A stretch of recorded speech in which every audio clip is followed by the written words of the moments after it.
Anyone can see this hat here. That means you're alive. I think we're live. Wow. Looks like Feels we're good live. to be here.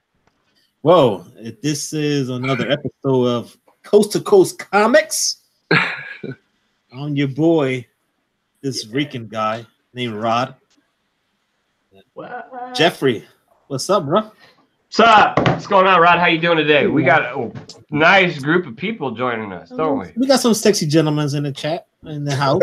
You know? Yeah, right? Again. Wow, the compliments just start pouring in. Let's do it, man. Hey, it's guys, thank you for it. I can't even. I'm like, Well, I'll tell you, man. The West Coast is heavily represented on this show. I mean, we got Washington, Oregon, and California all on the West Coast, man. That is the West Coast. Which is why I had to swoop in and represent for the cold East Coast coming from Massachusetts, Comic Head 84. We need some East Coast representation on Coast to Coast, damn it. Man, I'm from Philly, man. I know what the cold feels like, man. All right. You got Bryce Harper, huh, Rod? 13 years, $330 million. It's not my money. I don't care. Yeah, I'd like to have it. But so we got a few people. Jeff, you take it away, sir. All right, we got a few people joining us on the panel today. But first off, let's get to our friends in the chat. We got D-Runk Comics. What's up, D-Runk? How you doing today? My boy Soldier Only, what is good? Steve Whitting, good to see you. We were just listening to Rod tell us how he met you today. Mr. Garrel, my man, what is up? Good to see you as always. Comics with Bueller, you guys know him. He's in the panel as well. Fuchsia, good to see you. Thank you for stopping by. And Perry Comics, man, love you guys. Thank you for showing up today. Cajun Comics as well. Good to see you. I haven't seen you around before, but thank you for joining us. Today, we got a real special group of people joining us. We got Kenny, Comic Head 84 from Boston. Well, Boston? Is that where you're from? Yeah, I'm like maybe an hour from Boston. Oh, he's not Nice. from Boston. Well, Massachusetts, that's the same state, right? Yeah. Indeed, yes. But we got our boy Comics with Bueller representing Oregon, right around Portland area. And if you guys don't know who Comic Tom is, you probably should not be watching us. But we do have Comic Tom on the panel as well. Yo, what's going on, guys? It's good to see everybody. Yo, Thanks for having me here. In the house. Thank you, gentlemen. We kind of go together. Yeah. You and I have been doing a bunch of stuff as of late. What's going on? Crazy, yeah. I've Are seen you guys a package everywhere. deal? You guys are a package deal as of late? I'll tell you what the real thing is. It's because Slav, the editor, is out of town. So Tom's like, I got nobody to talk to anymore, so I'm just going to call That's Bueller. fine. I'll take it right now. Okay.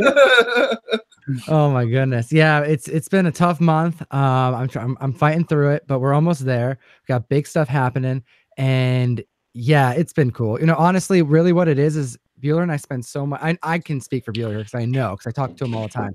But we spend so much time either bagging and boarding comics or making content for the Comic Fam or posting or doing live shows, things like that, that I know at any given time, if I'm like, dang, I kind of needed a break. I wonder if Bueller wants a break right now because he's always doing the same thing. I'm like, what do you got going on, man? He's like, oh, I've just been bagging and boarding. My hands hurt. I'm like, oh, you want to chat?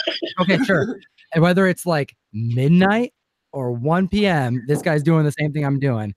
He's got a box that he, puts together for his community, just like I do. So we're doing the same stuff, but he's in Portland, and but yeah, we typically have the same availability, so it works out. But it kind of sucks because, us East Coast persons, when you guys do your streams and stuff like that, at the time I'm like, oh man, that's kind of rough. Oh no.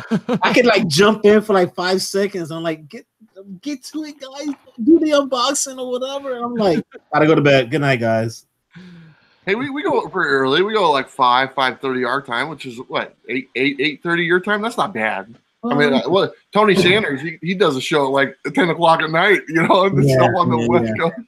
You know, that is one of the hardest things because I do work with some East Coasters and I work a lot with comic book. Well, not a lot, but we're trying to work more together. Comic Books NYC, and he's in New York, so it does make it a little more difficult. But it has been great to be able to like reach out and connect with people that you never would have met before. You know, like you Rod, like you're in Florida. Like the chances of me like ever doing anything with you without all this streaming would be pretty darn hard.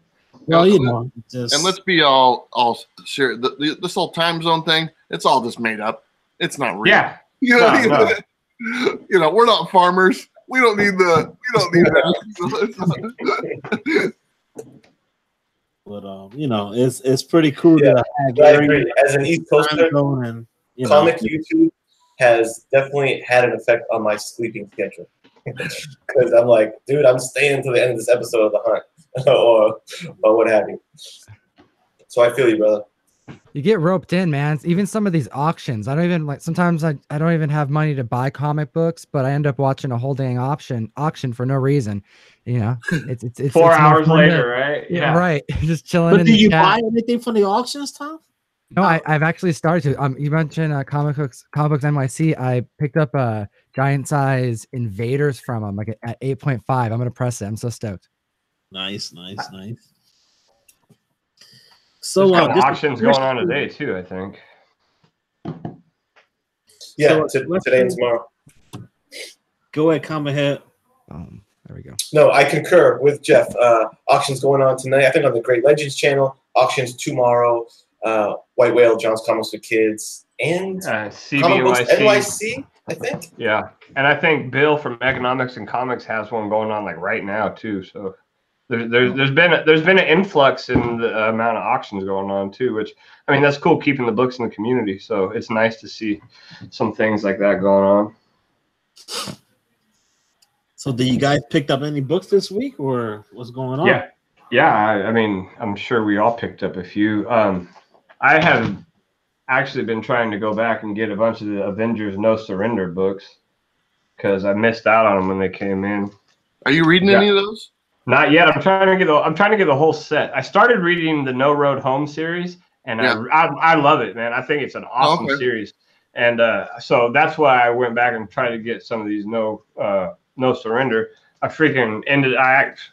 Dude, I came up on $6.84. Like I got another copy, but I paid $2.50 for that book, man. Like, whoa, that is a serious deal. Right. Well, I even told him I'd give him more for it because it was going for so much more now, and he's like, nah. He charged me less because I tried to pay him more. So, you know, what are you gonna do? That book was on the list. What? Wasn't it? Yeah, it was. Sure was. And if you have any doubt if that book is hot or not, I seen that thing going for like $50 today, matter of fact. And there was someone on Instagram, they had 3 different copies they were selling for $20 a piece. And man, I shouldn't have hesitated for a second because I don't think I realized how good of a deal that was. Because that thing has launched for sure. That's my second copy. Is that raw copies for 60? Yes. Yeah.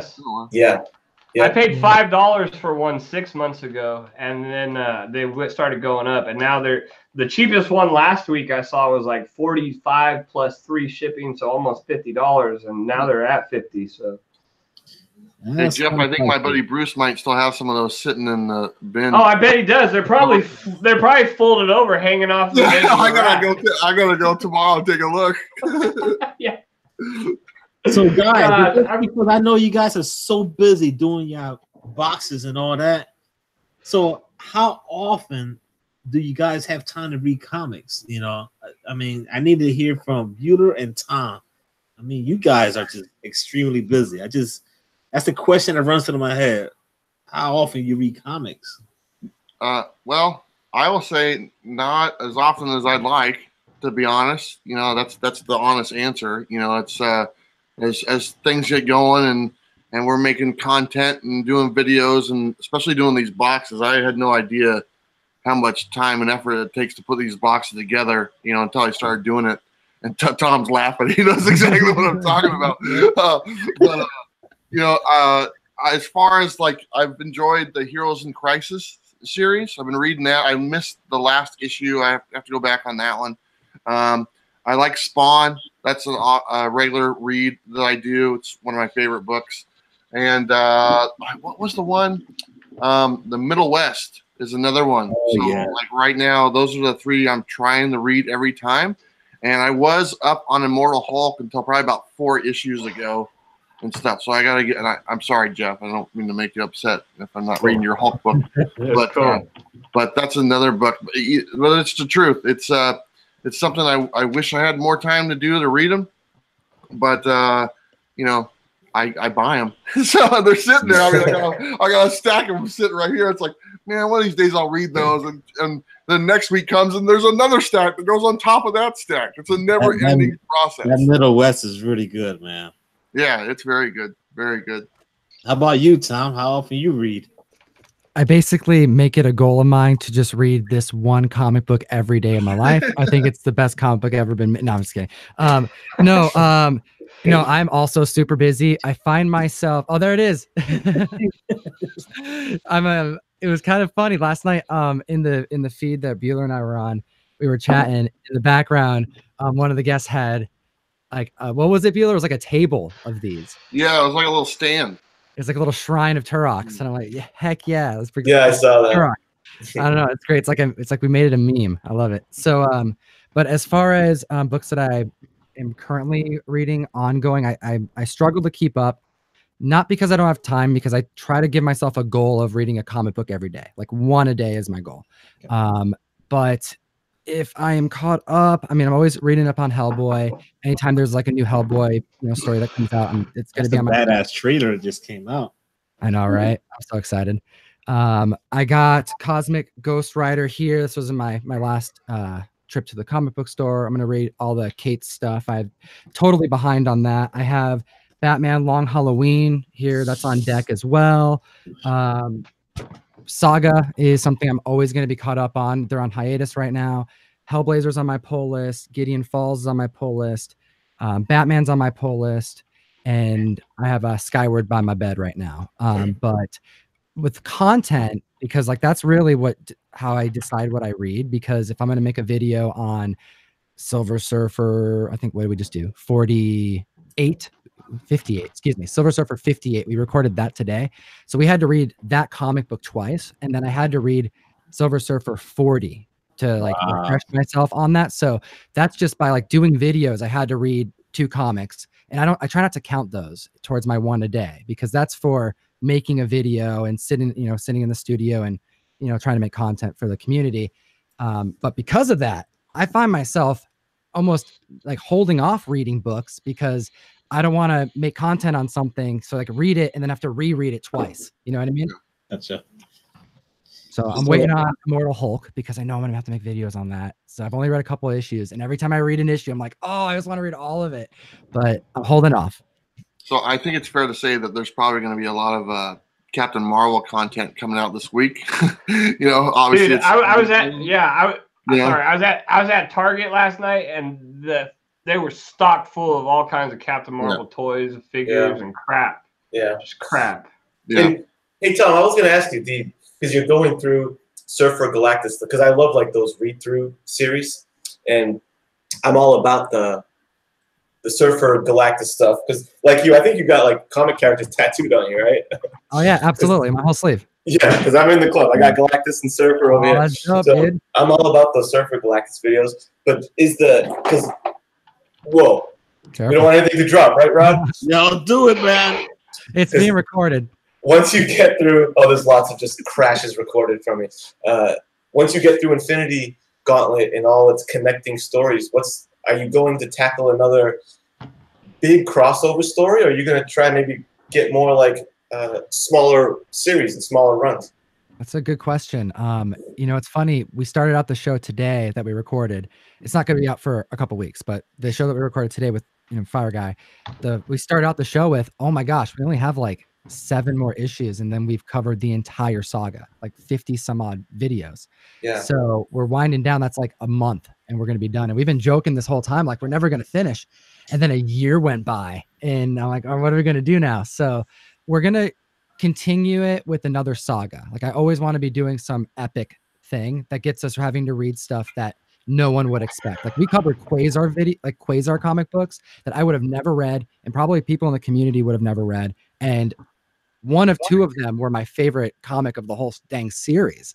The other one was just terrible, but it made it so fun because it was terrible. So I want to definitely do another saga. We're not sure just yet. I am pushing for Sandman, but that is it's tough because it's so long. And I don't know if I want to do a series or if I want to do a what would that be? Not a saga, but like what do they call those at like Marvel? Like a moment. What do they call that? Oh, like one of those milestone, not milestone though. What was that? An event?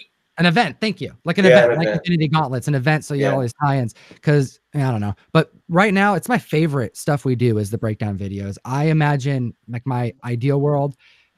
I would like it if we had an ongoing show that every day there was a breakdown video, and that's what people knew us for. And then anything extra was just a bonus. Like if you got a True First video, it's a bonus. If you get a CBSI video, that's a bonus. But every day, a comic book, we're breaking it down, and I want to get weird with it. I want to like, I told Bueller, I'm like, dude, if we get an audience at all, I'm going to like pay for improv classes for the team. Like I want to make these like if we're bringing attention to comic books that haven't had their like light of day since the 90s, and there's movies about them literally, and that's not even bringing them like to the masses and like more into the community, like blowing them up, then we're going to do it.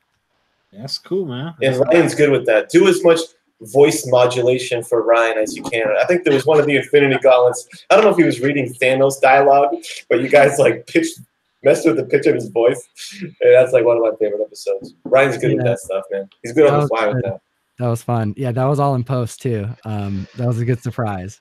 I'm like, do you think we can change his voice? And then I got that, and we were losing it. There's been some of the best moments on the show, like behind the scenes, is us reacting to the final product, the final video after we put work into it, because it takes so long to make our videos. Like that's something that I think, right, Bueller? Wouldn't you say, like, because you do edited videos as well, so I'm sure you could relate that. Yeah, and you know, it's funny because Jeff, who's here with us. I actually sat down with Jeff one time and I showed him what it takes for me to make my new video, my weekly new comics video. It's layered, hours and hours, and he's like looking at me like, "Oh my god!" I can only imagine. I just want to do live streams. You know, I know, right? Live streams are, when you see a live stream, we're taking it easy. Yeah. It's funny, like I go through phases, like where I really like mostly only do live streams for a little bit, and then it's like I'll get kind of tired of doing a bunch of live streams, and I'll go back and make like edited, recorded videos, and I just kind of bounce around. And I mean, that's what's cool, like about YouTube. I guess we all, as creators, have the right to make whatever videos we want to. So I was actually thinking about just making a whole bloopers and just I got a bunch of those. Put it into one big thing and just throw it out there so you guys can see how stupid I look. Oh man, we all got those. I've got a ton of those. You guys just don't see them. Be careful what you wish for, because I'm in a spot where I'm like known for my bloopers now. I'm like, so be careful. Yo, Kenny, no one could top you, man. That one episode. You know, I always said when I started a channel, I wanted to be known for really, really insightful comic reviews and really nice curated collection. But I'm just like, instead, I'm just the klutz guy. Oh no! But hey, I'll take what I can get. Comic said he put greatest drops. Comic has greatest drops. Yeah. Anyway. But back to the books, man. I picked up these today. This is Daredevil, issue number 12. The first appearance of the Plunderer. Kazar Plunderer. $15. I got it for 10. Nice. So it's a good deal. Just want to show that. And I picked up issue Amazing Spider-Man, issue 139. First appearance of Grizzly. Got that for $10. So that's pretty cool. I didn't have. So that was a flea market today, Rod? Yeah. Just out there hunting and picked up Steve. With Steve, right? Yeah. Yeah, that's awesome. Yeah, he's a great guy, man. Man. Yeah, I told him, hey, all you gotta do is just find a bald guy and a Flash t-shirt. As I'm walking, I'm texting, he goes, Right. And I'm like, Steve, and he's like, yeah, just like, you just described nice. Older Sam Jones right there. So. Yeah, so we just got to get you guys, all of you guys, to come down to MegaCon Orlando. I'm going to WonderCon Anaheim. I'd like to go to Orlando, man. That's actually, I've never been there. I think that'd be there's a lot of stuff to do. A lot more to do probably where I'm at right now. Tom, I know you got the money, Tom. There's no actually do need to go to Florida. Those boxes are selling. Oh my goodness. I wish they were selling, man. I wish they were selling enough for me to go to Orlando. Oh, come on. How much is so expensive? Bring the guru with you. So, you know what? If I go to Orlando for a con, the guru is probably going with me. He's going to. He called me up today and he's like, "What did he say?" He's like, "Oh yeah, man, I gotta go to Atlanta." I'm like, why are you going to Atlanta? There's a collection. I think I'm gonna have to go next week. I'm like, oh really? Like you have to leave to go to Atlanta? And he's like, yeah. And then I get a call today. Yeah, dude, I'm on my way to Atlanta. So it's like if there's comics, that guy goes. Like there's no stopping that guy. But yeah, I got family in Fort Lauderdale out there. That's been sweet. Asked me to fly down. I haven't been to Florida in a few years. I have a lot of family out there. Do it. And we got a couple people in the chat here. Dre Van Doon, what's up, bro? We got Comic Girl Ava. Hello, dear. Thank you for joining. And I got issues. What's up, bro? Oh, my boy, what's up? Soldier Only, hello. There's a classic. Oh, Kyle Walker in the live stream with Hulk Nuts. That Tom realizes that I got issues is the panda guy. Oh yeah, hilarious. That's on the internet, dude. Like I wasn't sure, like because he, you know what, his background's even different. Yeah, like, he just did that. So I saw it on there, and yeah, it was a fun surprise. Yeah, I didn't recognize it. Well, to be fair though, like I get so many Instagram DMs. Like I try to manage all of that. I try to respond to everybody, but there's some people I've been talking to for a long time. Like I sincerely know people by their IG profile. It's like Comic Time 101 if you don't follow me there. Yeah. And I recently was just chatting with them like last week. Like I think I shot him some pictures of a couple of free Comic Book Day Umbrella Academy books that I found. I'm like, dang, I'm thinking of putting this in the mail call, and then I'm watching this freaking book just shoot to the moon. He's budget collecting in the house. I gotta throw it out there. Thank you, sir, for joining us tonight. Yo, it's good to see you. I'm in the same boat because, like, I always talk about Steve because he's donated so many books. I've never known what he looked like. I consider Steve a good friend. And then you sent me a picture on Instagram with the thing Steve bought. I'm like, who's that? Because I don't know what he looks like. And then you tell me who it is. I'm like, oh, okay. Because I think I was saying Steve only has like one photo on his Instagram, if I'm not mistaken. And it's not of him. At least I don't think it is. I think it's like some people or like a church or something like that. I don't know, but it's kind of unless you see the person. Yeah, there he is. Yeah, I didn't know that was him at all. So that's pretty cool. So great guy. He was a great guy, and there we are at the flea market. There you go. Oh, I saw that picture. So that's how we do, man. Oh, that's cool. Soldier Only said that him and Fuchsia are going to try to make it to Rose City. That would be awesome. Yeah, I'm trying to make it to that one too, Soldier. I have no guarantees, but definitely trying. It's on my hit list.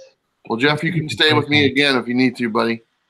I may have to just Kenny, why are you hiding in the corner over there?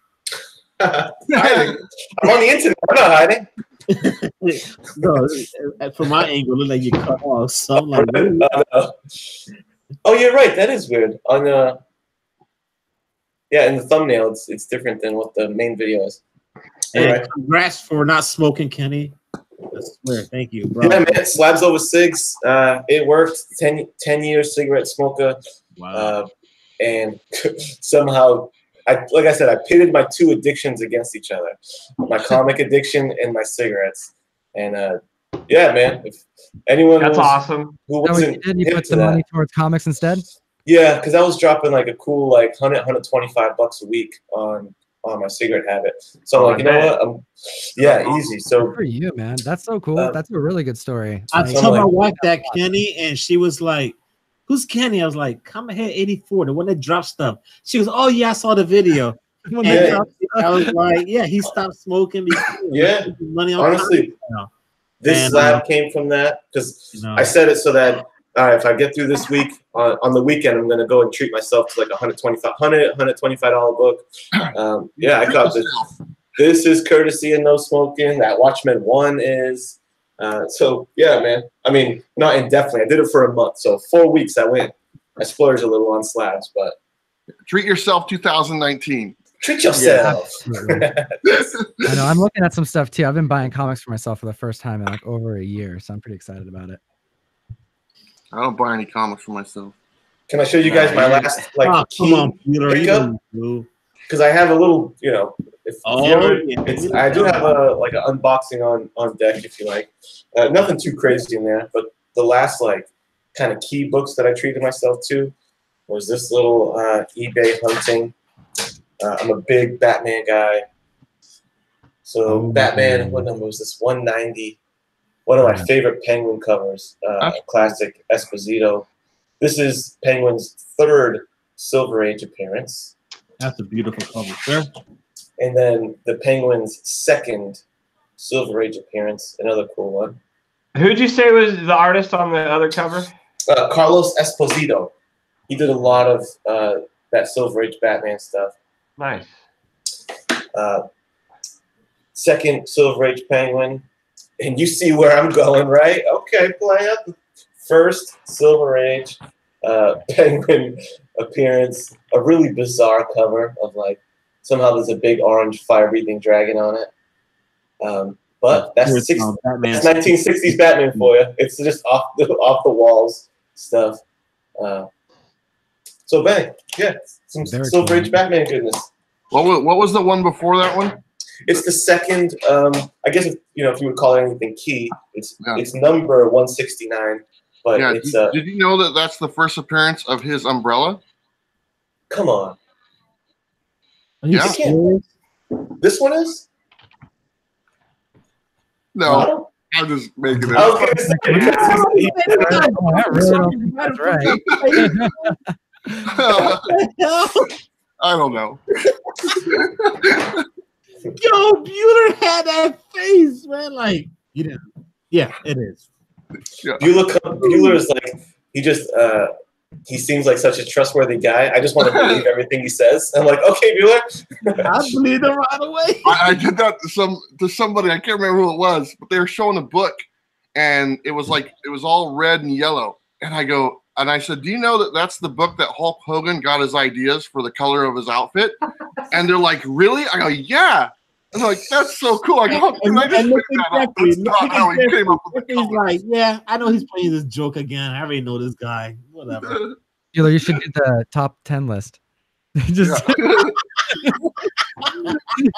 just. That's good stuff. Hey, Kenny. Yes, sir. What kind of bags do you have on those books? Top 10 list. I can't get over. These are the books themselves.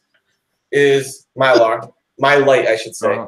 So we got one of the guys in the chat was wondering what kind of bags you had on those. Oh, my bad. I didn't see that. Yeah, My Light with a full back and top loader. Nice. And believe it or not, the eBay seller sent them to me that way. So cool. Nice. That's always good. And he shipped them like a true gentleman. So I was happy with that exchange. Bueller got some good products too, right? Bueller, I think you know someone that sponsors you. Nah, Bueller doesn't have any product info, does he? No, he's straight up getting anyone. He's looking around. He is. Where is it? Hey, what did we enter? Bueller get 10% off, right? Yeah. How is the sponsorship affecting your content? Are you buying bags now? Well, the nice thing is I have bags of boards. That's a pretty big thing. This is my bag of board right here, guys. Yeah. But Bueller's turning into a stationary shill. There you go. Bill, you're Office Depot stuff. He's like, here you go, Office Depot. Yeah. Well, I like it. No reason. He's got to go to Office Depot. Yeah. Not being paid. Drink Coke. Just drink Coke. Why? Just drink it. Just drink Coke. Drink it. And use Do you code still Bueller. get your free coffee, Bueller? What's Yeah, what's going on? You get free coffee too? Nice. Yeah, we got free coffee when I went up there, man. It was awesome, dude. Oh my goodness, Bueller. The boy who had 7 is in the house. Hello, Matt. Yeah, good to see you, buddy. Right, sir. Yeah, Tom, I might be able to get you some free coffee if you come see me, buddy.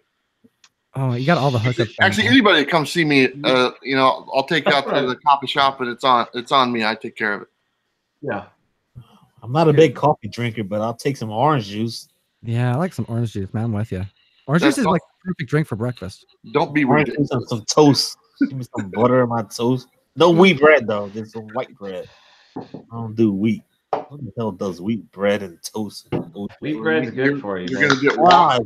You're gonna get water, and you're gonna like it. You're right. Ezekiel bread, guys. Hey, if I could get anybody to sponsor me, I would love to be sponsored by like an energy drink. That would be great.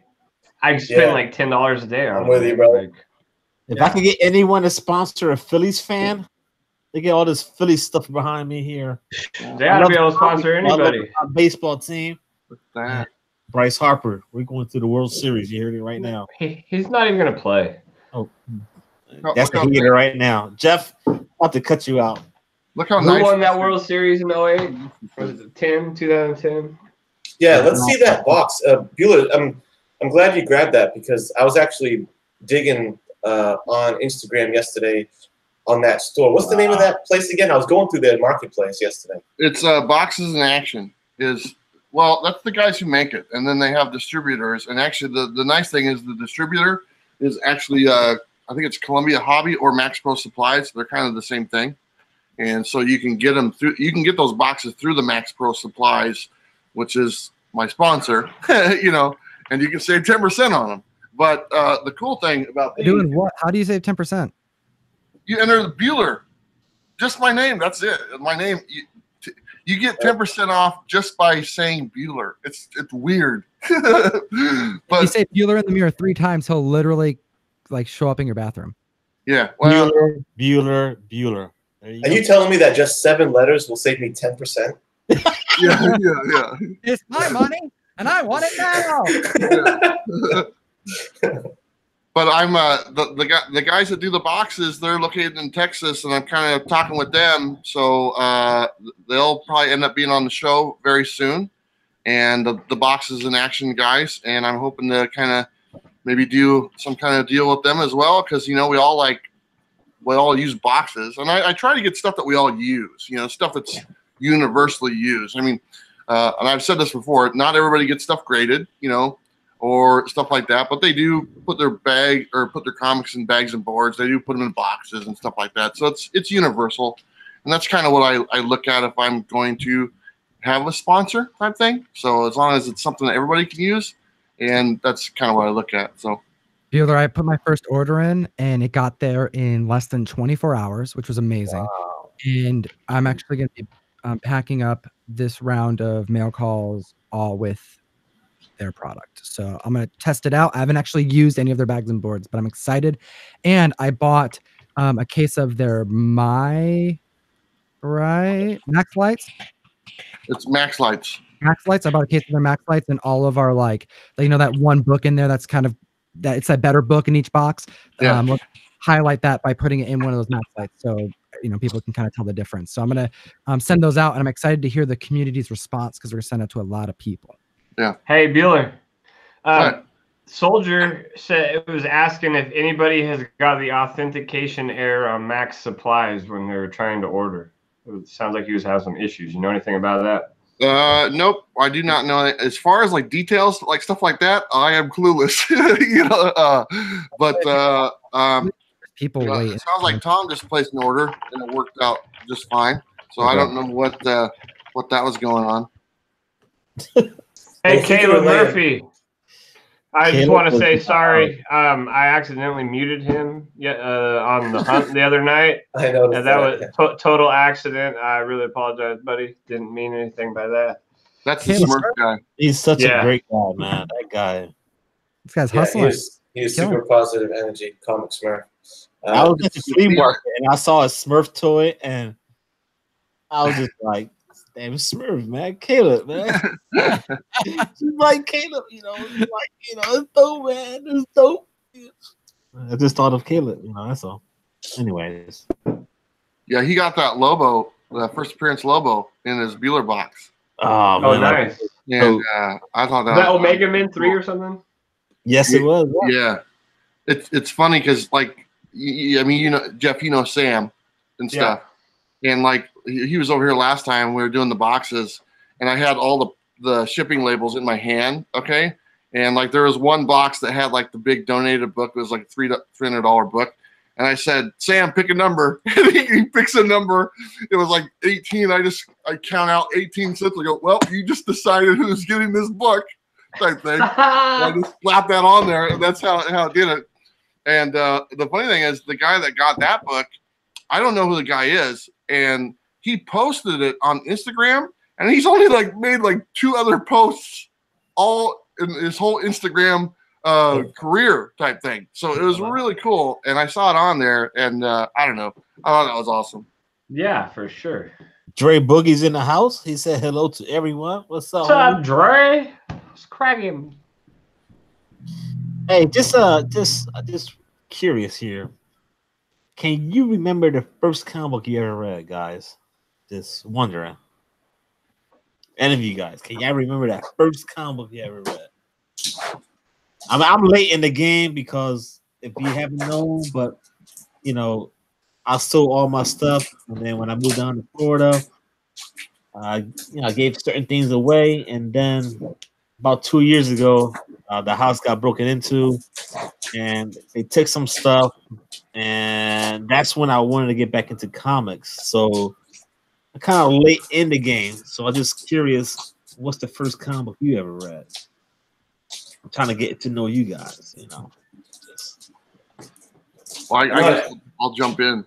As far as the first one I read, as far as like a little kid, I can remember reading like Walt Disney comics and like Porky Pig and stuff like that, because they're just laying around. I wasn't really in the comics, but they were just there type thing. And then when I try to think, probably not the number of the book, but I can probably remember reading the Avengers. One of the Avengers books was probably my first book that I started reading, and I really liked it because it had a group of characters and stuff, and I liked the fact that there was a group. And then I remember when the West Coast Avengers miniseries came out in the early 80s and stuff, and I liked that one as well. But the first comic I ever bought, that's the one I can remember for sure, and I've talked about that one for a long time. The first comic I ever bought at a comic shop was the Contest of Champions #1. And I remember seeing the picture of that comic in like an ad of another comic. And I was like, oh, and it has all the characters on the front, and they're all looking at something. And as a kid, I'm like, what are they looking at? What are they all staring at? That's what I wanted to know. And then I finally got that comic at the comic shop. It was called Pegasus Books. And took it home, and I was pretty happy when I got it. It was a pretty neat. I still have that book today. That's still something in my collection today. The very first comic I ever bought. Well, actually, my mom bought it for me. But that's probably the one that's the most important one to me, and that's probably the one I have the most memory of. Yeah, it's pretty cool. I like to hear stuff like that. I mean, at the same time, trying to get to know you guys, and we just winging it here. How about you, Tom, sir? What can you tell me? Ooh, I think some of my first stuff my dad gave me was Bone to read, like Jeff Smith. That was probably the earliest stuff I can remember. But as far as stuff that really stuck with me, that got me into comics long term, the ones that I think made an impact most would be Hellblazer. That was, my dad gave that to me. I was probably too young. And Dark Knight Returns. That was another one that he gave me. It was in that stack. Watchmen was another big one that was like all at the same time. And what was the other one that would be really I think that would probably be it. Those were the most. I feel like there's something else. No, that'd be it. Yeah, I think like those would probably be the ones that all at once like really pushed me into getting into comics on a deeper level. And that happened when I was like a teenager. How about you, Jeff? What you got, bro? Tell me something. It was an Incredible Hulk. I was trying to figure out what issue it was without having to go get it because it's in the other room, but I can't remember what. But it's a classic Incredible Hulk comic book. I got one as a kid. Found it for like $2 at a comic book shop. The first book that I ever purchased was The Death of Superman. I think that was, what, 1993 or something like that. I actually bought that with like my own money. I don't even have first for me. Really? I mean, it's out there, I know, but I just... Yeah, it's nothing crazy, but it was the first book that I actually remember paying for, you know, used my like allowance money to buy it and everything. It was a big deal back in the day, man. Like everybody thought that was going to be like... Yeah, that book was huge. Yeah, man. Like I remember people buying like hundreds of copies thinking it was going to like pay for their kids' education and everything, you know? How about you, Ken? What you got? Tell me something. Well, I know the first comic that I bought, or more specifically had my mother buy for me off of like a supermarket spinner rack. I've showed this a couple times, but it's Amazing Spider-Man 348. I remember just, dude, covers like that, whenever there's like a big team up on a cover, dude, like, and it's funny when if you look close, you can see like pencil indentations on Spidey's head. Because I used to trace the hell out of my comics as a kid and like draw from them and stuff. So yeah, that's the first one. I still got it, you know. And as far as the first thing that I read, like I have an older brother. He's like 5 years older than me. In an older cousin, like kind of his age. So that's kind of what put me onto comics. Like, you know, I was getting the hand-me-downs from an early age. I can't remember the first one I read, but he's huge into Spidey. So it was probably a Spidey book, but that's why I had to go the other way. You know, Spidey's so like bright and quirky. I think that's why I had to go the other way and go with the dark, brooding Batman. You know, just to counter my brother's energy. Batman is badass. Marvel, DC, man, come on. Yeah. Oh, what the heck was that for? I was trying to beatbox, you know. Oh. Beatbox now. Oh man, I had to go grab the book to show it real quick. And okay, should I do that too? Fine. Look at that cover. What kid could resist this book? I mean, look at all the colors, all the characters. It's just telling me buy this book, and this is the one I picked out. You know, I think I was like 6 or 7 years old, or maybe 8 or something like that. But this is a great book. Did you re-bagboard that with the new products you got now? Well, I put this is one of those, whatever they're called, the thick backs, that it's like 56 point type thing, and it's got one. It doesn't have I don't have any of the Max Light bags this size, so it's just a regular size bag, or I'm sorry, it's a silver size regular bag that these use. So, but yeah, I think it's they're really firm and it's really cool. I like them. They gave me a pack. Firm. I put them all like that. So yeah. Yeah. Anyway, I just wanted to show that it's my favorite book. I've showed it many, many times, and I'll probably show it many, many more times. It's a great cover. Yeah. And this is mine. It's issue 237, or is that 237? Incredible Hulk. Oh yeah. Is that the exact issue, or is that? Yeah, that's the one. I was probably like 3 or 4 years old. My grandma bought it for me at some comic book shop way back in the day. Actually, Jeff, when you were here, I swapped it out. This is actually. Oh, you did. Man. This is the one. Discovery Bay said, "I have that book, Bueller. Had it as a child. Still have it today." Yeah, it's a great book. It's a 3-part miniseries, and it's probably the first major event that Marvel did before Secret Wars. So they kind of took this, and then Secret Wars wasn't too far after this one. But Secret Wars was pretty much modeled after Contest of Champions. Hey, Tom, don't fall asleep over there, right? I know. I'm not falling asleep. But, oh, I'm here. But I'm so present. Tom doesn't sleep. You want to trade some hats? Yeah, man, let's do it. I can use it. Dude, that's like what my dad wears. He loves those it's fedora, yeah?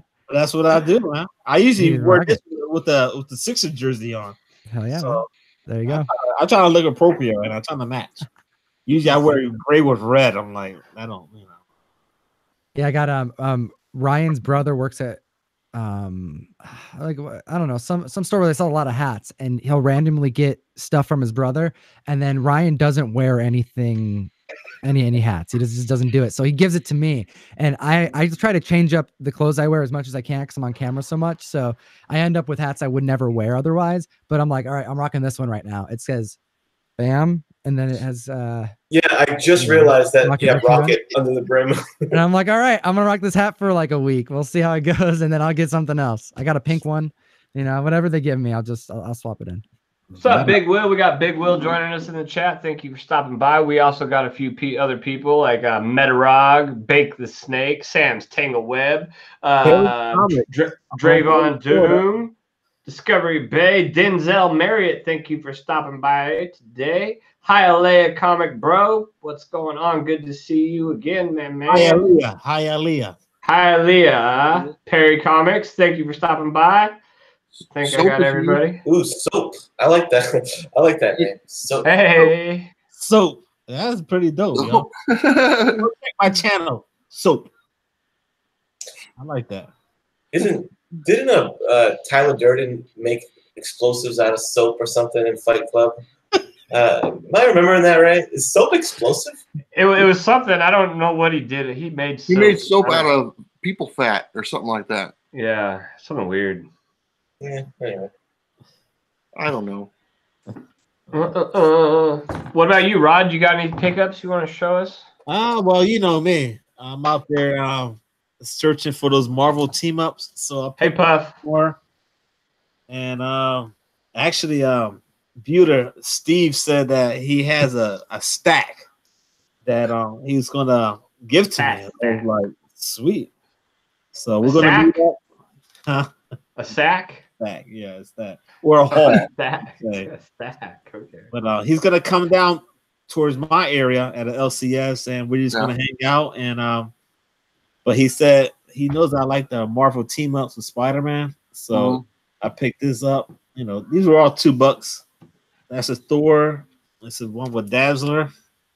Nice. Ooh, Dazzler. Oh yeah, that's pretty badass. And we got there King Cole. Nat King Cole. Falcon.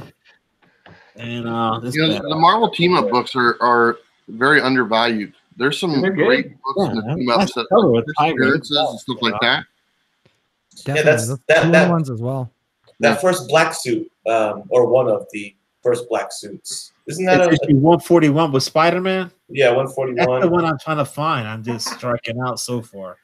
And you had one with Tigra. Was that a team up with Tigra a couple ago? I think she's becoming relevant again. She's part of that the Offenders Netflix Hulu show, something like that. Actually, Tom, if you can find that 141, let me know. I know Russ. Dude, you know I got a bunch of copies of that, man. I'll hook it up. Sweet. It's that's it's second appearance in a black. They told me black outfit with Spider-Man. Yeah, it's one of the first appearances. It's like it's in the same month, but that's Mike Mignola did the inks for that, and yeah, this one right here. Yeah. Wow. Yeah, I had it slabbed. I actually sold my slab version, but the way that the CGC's graders notes specifically say, they say it's tied for first black suit appearance with, and they name the other maybe 2 issues.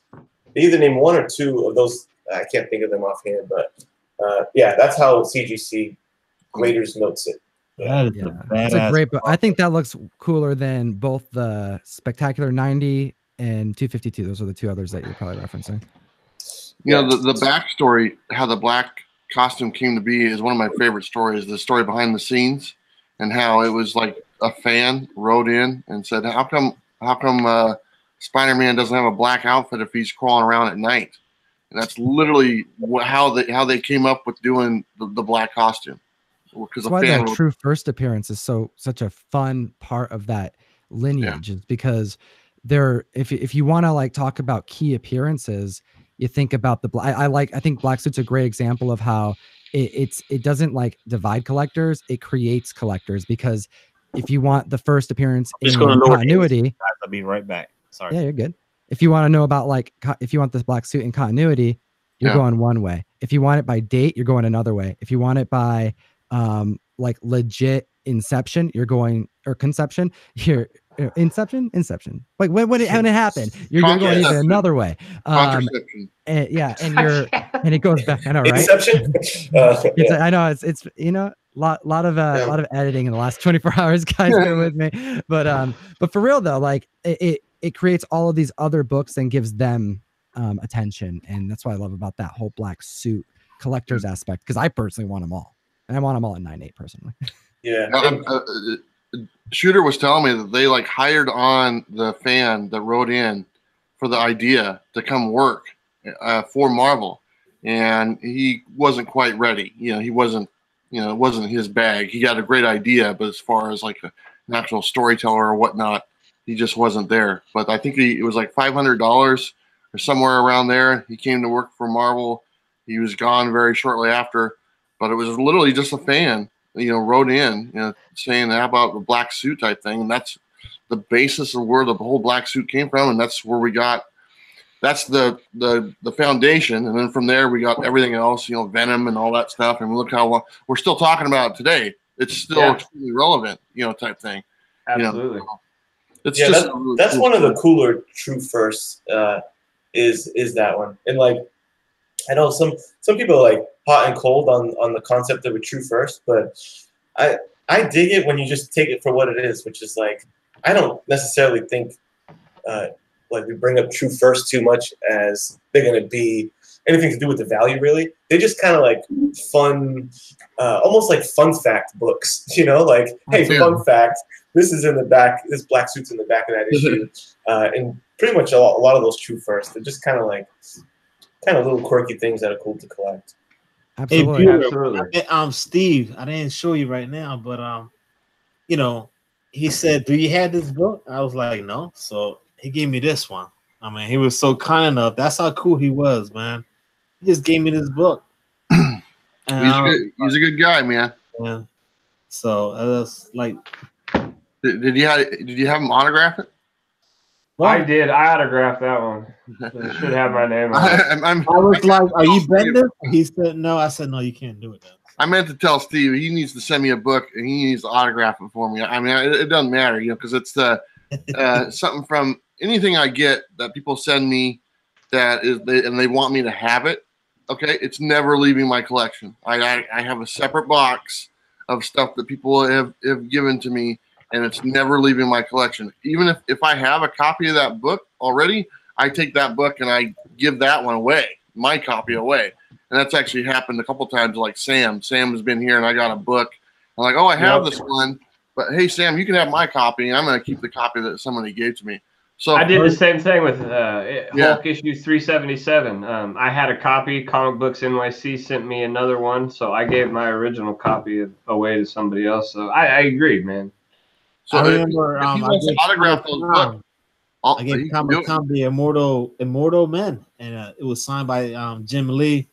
You know, just like, I'll be right back. And it was pretty cool. So I was just like, he doesn't have anything signed by Jim Lee. I was like, I'll send it to him. You know, it's pretty dope. You know, well, that's pretty cool. I don't have any. I don't have a lot of signed books, and so that's why I want one signed by Steve.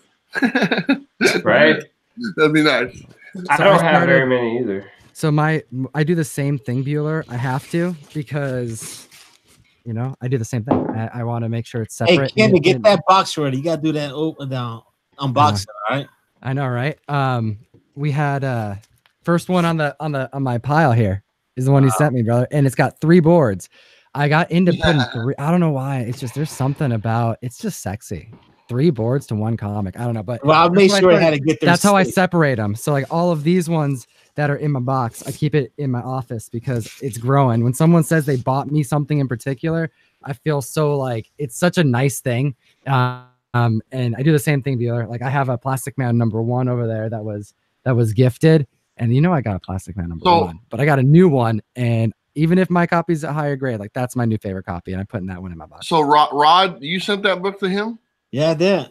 Sure did. I did. I was like, And that was the first thing I ever mailed out, and I was like, because Tom, he's been like, he really like helped me a lot, you know, just give me advice and small things here and there and how to do things, and you know, I took his advice and I just put everything together and gradually just went my own way and stuff like that, and I was like, you know what, he doesn't have anything signed by Jim Lee, he said, and I was like, you know what.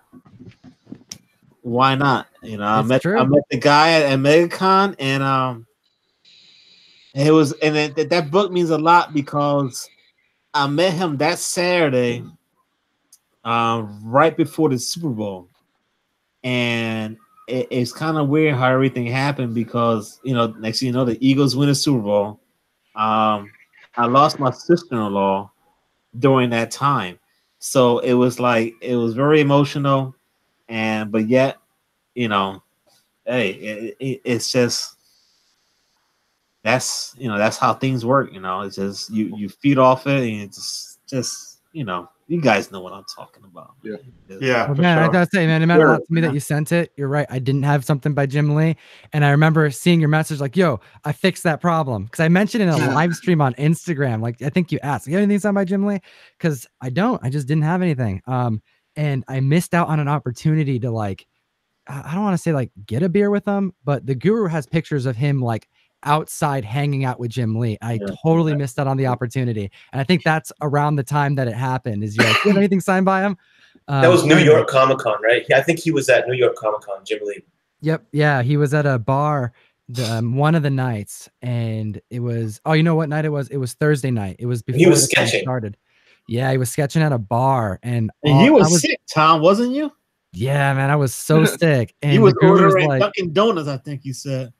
I was, man. Yeah. Oh, that was so Tom's Unabomber video. I couldn't. So I was in New York at a hotel that was like way far away from the convention hall, and there was really no walking. Like you couldn't get food within walking distance, which was crazy. And I was sick, and they didn't have any room service. So yeah, I got Dunkin' Donuts. I was getting donuts delivered. I was sick.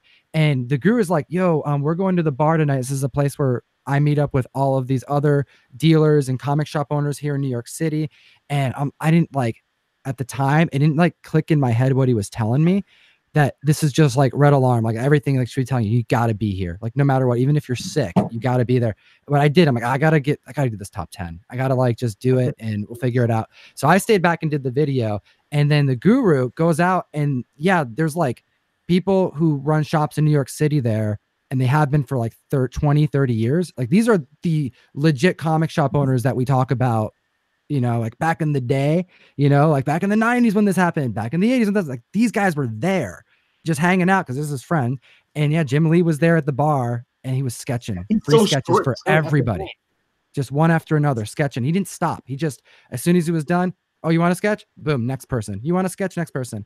And yeah, they got to meet and hang out. And I was at the hotel looking at Jeff's post going, oh man, I screwed up. But there'll be a next time. There will be a next time. Yeah, he was pretty cool. He had I believe he had a San Francisco. No, he had a Los Angeles Giants. Woo! No, it wasn't a Giants. It was an LA hat, and here I am rocking a Philadelphia Eagles shirt, and he's signing. But as he was signing, I told this story before, Tom. I don't know if you heard it, but he was signing, and then he takes the book and slides to the side, and then he signs another one and puts the book on top of it and smears it. And there was I think it was the X-Men Annual 14. I think it was the cameo appearance of Gambit. Gambit, yeah. And my wife looks at me, and I'm holding the books like this, trying to dry. She's like, "What's wrong?" I'm like, just walking up, it's mirror. And she's like, "What's wrong?" It's mirror. It's so funny, man. Like, what are you gonna do? It's like it's smeared by Jim Lee. Yeah, exactly. I still have it. What can you do? Great. I met him, and the video was there, so I don't care. So. Jim Lee has an epic Twitch channel. I don't know if any of you guys are aware, because I don't watch a lot of Twitch, but man, his is like really good viewing, and it's amazing how quick he knocks out some of his work. But it's not just like little quick mock-up type deals. He's putting in like full pieces. and it's like real chill. It's almost like on an ASMR vibe because Jim Lee has like a real calming voice, and he's knocking out sketches. And he actually even he'll take requests from the chat, and then he raffles it off at the end of that chat to someone who was in the chat, you know. So anyway, plug for Jim Lee's Twitch channel if you guys like that. Yeah, I just got a message from the Smurf guy. Says, yeah, me too. Tell Tom, please give me a hat or hat. You want what a hat? kind of hat? Oh no, he's a huge Rocket Absolutely. I already claimed the hat, man. Oh yeah, Rican, I got more than one. Yeah, we're switching hats. I need new hats though. If you gotta send me a new hat, I need a box for this though. Look at this. Wait, you didn't, Caleb? Didn't you get something in the mail call and you put it towards your camera? I think put that in. I want to know what you got. He messaged me about. No, he posted it. He's like, I got a camera because I sold the book you sent me, and I was super stoked about it. I can't remember what he got though. Anyways, just sign up. Got a Turok #1. Yeah, it was a Turok #1, wasn't it? He used that to go buy a camera at the Dollar Tree. Oh, second Enchantress. That's what it was. You got the second Enchantress.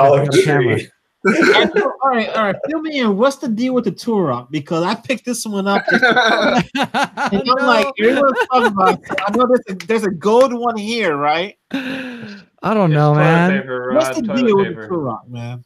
Okay, so the Turok it's fun because like we make a lot of content about comic books and we try to balance it out by making just like as much informative content as much as like entertainment. And Turok #1 is just a book. Like there was a time over a year ago, I was doing just Instagram, right? And I was making videos just on Instagram. This is before YouTube and everything. And I wanted to do a little skit, and it included me ruining a comic book. And I'm like, but I'm never going to ruin a comic book on camera. And I'm sure I'm not going to do it like purposely. And then I thought, wait a minute.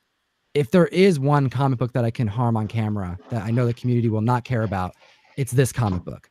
And then that started the meme, because the thing about this comic book, what makes it special, because it's actually not a bad comic. Like if you've ever read this comic, it's packed with action. The color works pretty cool. It does have a hologram cover. But the thing about this comic book is that it is kind of been like, I don't know, like wasn't it mass produced? Comics. It's kind of like pointed to as like the book that was part of like what brought comics down in the 90s. The comic that just was used as an example of how bad things can get if you have a community of people who just don't know. And fortunately with the internet and, you know, with a well-versed community now, this kind of stuff, I personally don't believe will ever happen again. I think this was a moment in time that things got so bad that it will never happen again. But in the 90s, this book outsold. It was like 1.2 million copies. So for me, it's a nice reminder that like this is how bad things can get. Cause this is a example of, you know, we're dealing with expensive paper, but it's a reminder that we're still dealing with paper, and you got to enjoy what we're doing here. And at the root of it, it's a story, it's the art, and it's a lot more than its value. So anyways, that's what Turok means to me. I appreciate that, because I see them all the time. I just want to pick it up. And then well, thank you guys for. Yeah, it's on the level of like the Death of Superman, kind of, you know, like oversaturated, mass-produced. When you see Tom using it as a coaster, it's probably not a good investment book to put your money in. Yeah, we do use it as coasters. That is true. But it's fun because I think that, you know, other people have started to understand as well about that particular book, and I think it's fun. I think it's fun. It's always a cool thing when someone shows it to me, because it's like a, you know, it's like a secret language, you know. Okay, are you ready to open that up? You want me to open up the goodies? Yeah, man. Yeah. Why not? I love these unboxings, man. What? I love the unboxings. Oh, I just unboxed one too right now. Look, I got a package in the mail. It's got a pair of Hulk nuts drawn on the box. I can unbox something, but it's a Bueller box, and I just have to box it back up. So I'm not going to do it. Yeah, we don't need that. You can box it back up and send it to me.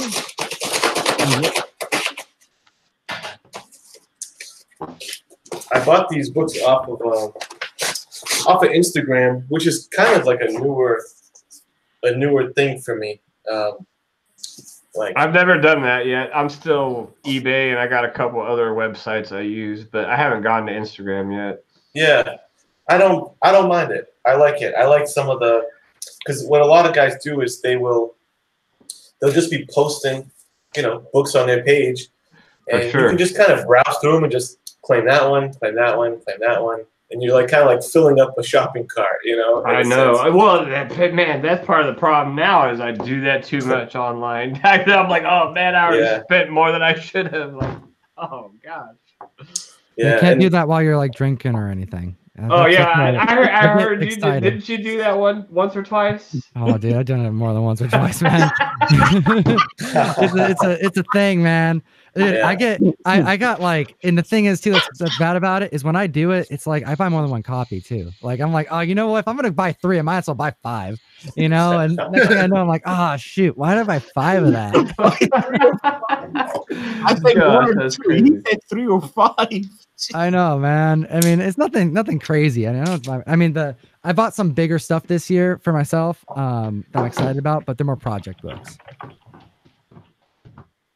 Let's see, and I'll let you know how I'll give this guy a shout out. We'll see how his packaging is. Make sure they're bagging the board because Comic Jabroni. He was fired up. He was fired up on his last video. He got those books without no bags and boards. But he sent me a message today. He said that place in Miami, they sent us some bags and boards because they didn't put them in the books. So that's cool. So they made a little gesture. Yeah. We got Chad 90 mother effing comics in the chat. What's up, Chad? Comics. Right? Yeah, it's good to see everybody here. That's awesome. Familiar faces. Chad is my guy. I like when they do this. Actually, it was in a Gemini mailer, but then it's kind of nicely wrapped in this priority mail deal. I also kind of dig selling stuff on Instagram too. It's nice to be like sheltered from those fees, that fee day action, Yeah, absolutely. Sure. You maybe about 20% on sellers. Dude, it's a beast, man. I mean, I know you're getting access to a bigger, potential market and audience with eBay. I guess that's the upside there. But man, those fees are tough. And on Instagram, just going straight to PayPal, little friends and family, you know what I'm saying? Wink, wink, nudge, nudge. Well, it's nice because the without the feedback issues on eBay, you have the benefit on Instagram that the community is going to be protecting you. Because I think you're more likely to get something off eBay at random shipped to you poorly than you would off the average Instagram profile that your seller that you're entertaining. Because if they have multiple books there, that they know what they're doing.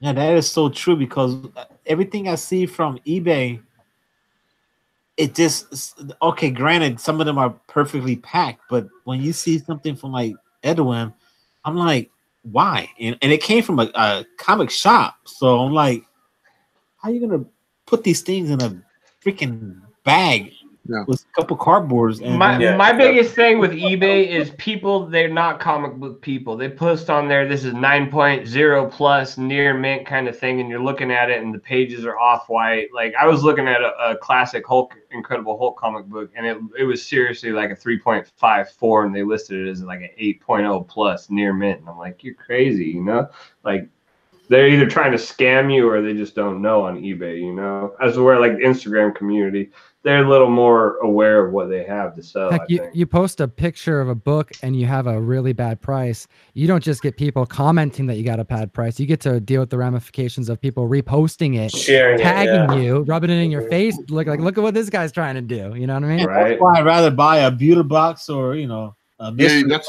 Just people like that. I know my stuff is gonna come perfectly packed if I buy these boxes. That's one thing I want to kind of. Right now I'm using eBay just because it's easy and convenient for what I'm doing, but I don't want to be used. I mean, it's not like my stuff I put on eBay, my boxes. People aren't searching eBay looking for mystery boxes. People already know my boxes were to go get them. It's not other people that don't have any idea. They already know what they are. So my audience isn't the people like on eBay shopping around. My audience that is buying my boxes are you guys right here.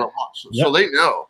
So I somehow, and I hope to get off there. I don't know what to do exactly. Oh, I can help you, man. I can tell you exactly how you need to do it. I figure you probably can help me. But you know, like you said, it's 20% of the sales. Oh, hold on, Beulah, are you saying that because I haven't bought one of them yet, which I'm going to rectify that soon because I heard they're only, is it $15, $20? What was the price tag? Well, they're $11.99, and then they're like $4 shipping for because it's you got medium mail or priority, whatever you want. So it's $4 for a medium mail and like $7.50 for priority. So it's very affordable. Yeah, that's very affordable. But my question was I didn't realize. Did you say that you're posting and selling those through eBay? Is that where you sell your Beulah boxes? Yeah, that's what they're on. They're on eBay. So like they're taking the fee. Of you can totally fix that. Even if you, I can. I'm sure Tom definitely knows the drill, and I can help you with that too. Just making a real basic website online marketplace store. Maybe people can just it'd be nice. Check out. Right now, I'm just doing it because it's easier for me to get the labels and everything processed and all that stuff, I'm excited to get Beulah up here. He already committed to helping with a round of the mystery mail call, which is it's a fun day to do what we do. And I'm like, Beulah, you're going to come here. We're going to make a lot of content. It's going to be great, but you're going to put you to work and you're going to see everything that we do to make this happen.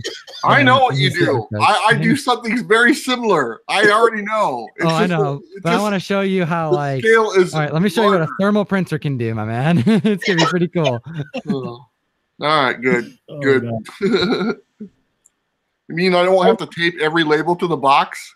No. See, no, you don't have to tape them.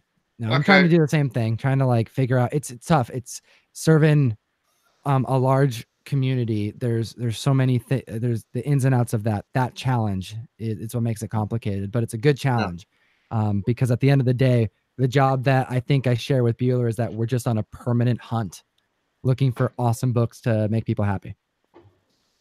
And good job, guys, because I've ordered your boxes before, and I've waited, and I get that box in the mail. And let me tell you, my wife, she looks at me and she goes, "Another box."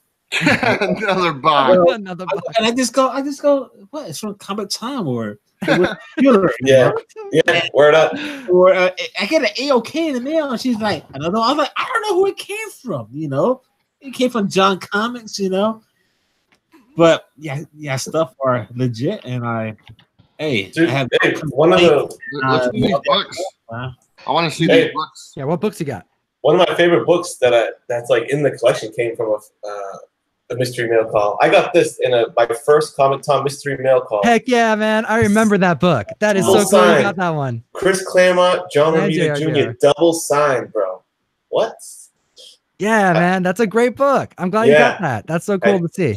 Yeah, I don't know. I don't know where they all end up. So, right. but I remember when I got that book. I got a collection with a handful of them.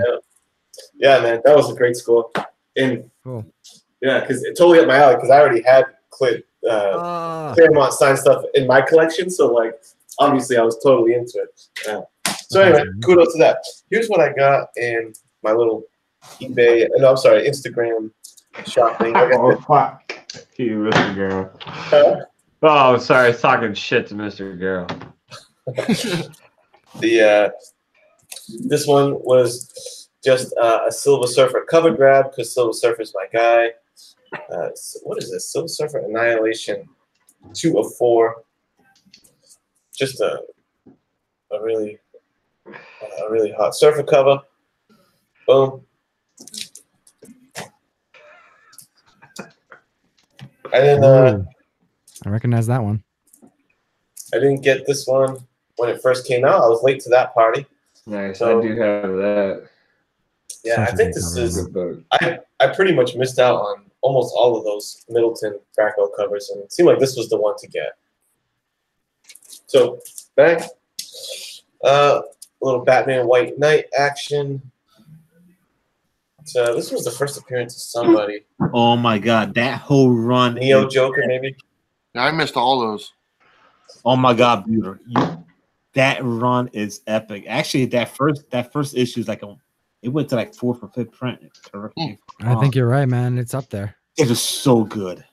Yeah, I read it in trade, and yeah, this is one of those examples of sometimes it can, like when you have the same person writing and drawing it, sometimes you can get a really good piece because it's just one guy in control of the whole vision.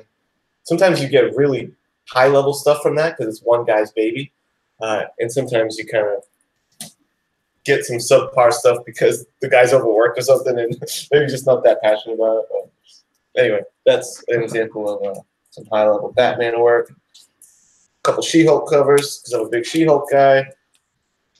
Nice. This one, I liked sequential art on the covers.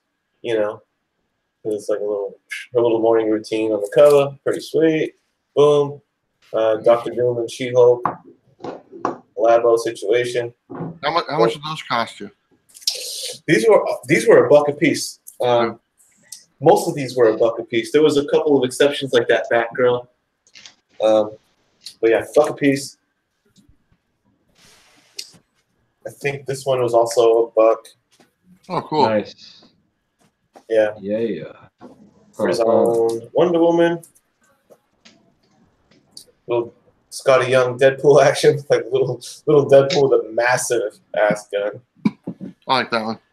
Yeah, that one's cool. And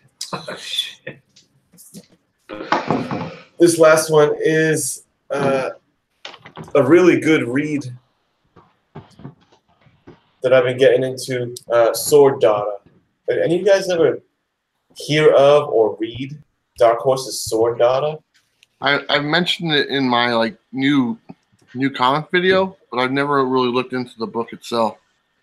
Man, JB from Discovery Bay put me onto it. I said, "Hey, what's some good indie reads that I need to know about?" And he said, "Sword Daughter," and it comes through. I could see this being like a movie, a television show, just a really solid book. The art is on point. Good stuff, man. I would recommend Sword Daughter to you guys. I gotta check that out. I've actually been told that that's really good, and it's Dark Horse, so I'm typically a fan of what comes out of that publication company. And that's why when I get my mystery mail call boxes, this is how I do, because I get what does that mean? I get stuff like this from the beauty box. Oh yeah, I got a lot of those 3D covers. Was that from that 3D cover run? Oh no, maybe not. Man, this is like so cool. It's a I like that one. I remember that one. Yeah, so I get that, and I'm like, man, that's so dope, you know. And then I get, of course. Oh, so you got some shiny goodness, man. Shiny goodness, baby. I hate to say it, but I'm running out of shiny goodness. You're getting rid of them all, or what? You got to keep those shiny ones, man. Oh, Jeff, man, I've gone through so many books. My collection is half what it was when you were here. That's crazy. Yeah, probably a lot. Bueller, I heard you can line the roof of your house with shiny covers and power it like solar panels. Is what I heard. That would be awesome. And this is better because when I first got my mystery mail call box from Comic Tom, you remember this, Tom? Signed. Yeah. McGrann Duffo. Yeah. Yo, oh my God, man. This is like. It's funny you bring that one up. Labs. Look at that right there. That's it. She did it, dude. It was that's one of the coolest experiences I had with putting that together, was how I got those signed. Man, this is like,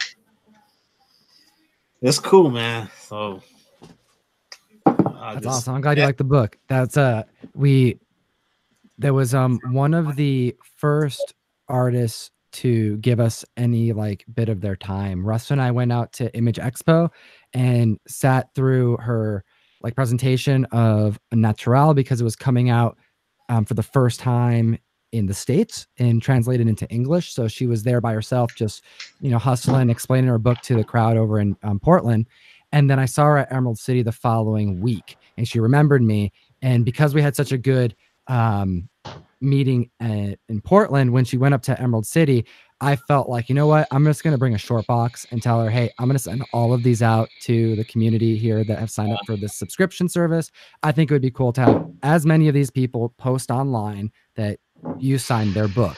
And she looked at it and she was like, that's a really good, she's Italian. I'm not going to try to do the Italian accent, but she's like, she said in Italian accent. It was like the sweetest thing, but she was like, just give me half now, half tomorrow. And she was so excited to do it. And so she did it. And then she said, next time you see me, bring more books. So we ended up ordering hundreds of copies of Natural. And she signed all of them and like hooked up my whole personal collection. We sent out so many copies of her book. Here's the one thing though, Natural didn't realize it was an adult comic book. So that was a fun month. There's a lot of happy people who got that book signed, but there was also a couple dads who were like, oh, I opened this up with my kid. A good warning would have been good. But it was cool. So anyways, she's really cool. I really do appreciate her because she helped bring so much attention to our channel by doing that. And I see her at conventions all the time now, so it's cool.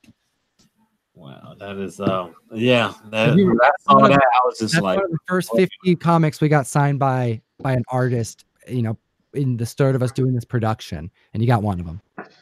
Appreciate it. Thank you very much, sir. Oh man, it's been a man. How long? It's been a good chat. We got like 30 people strong in the chat. People here for because of Bueller. Bueller's I'm still waiting to see the nipples appearance. The cup. Not only is the cup. What's a nipples appearance? The cat. Bueller has a cat named Nipples. I got a button too, Tom. Look at that button. You see my button? Heck yeah. Yeah, I need one of those, man. My whole bag. I only got 10, man. They're limited. What is around my work bag? Let me show you my work bag, man. I only got 10 buttons. They're limited. I don't know what to do with them. Bueller, what is that in the center of your logo? Is that a talent? It's a drawing I did when I was like a kid, is what it is. And it's a hand that's holding like a crystal ball. And that's pretty much all it is. I drew it when I was like 10, 11 years old.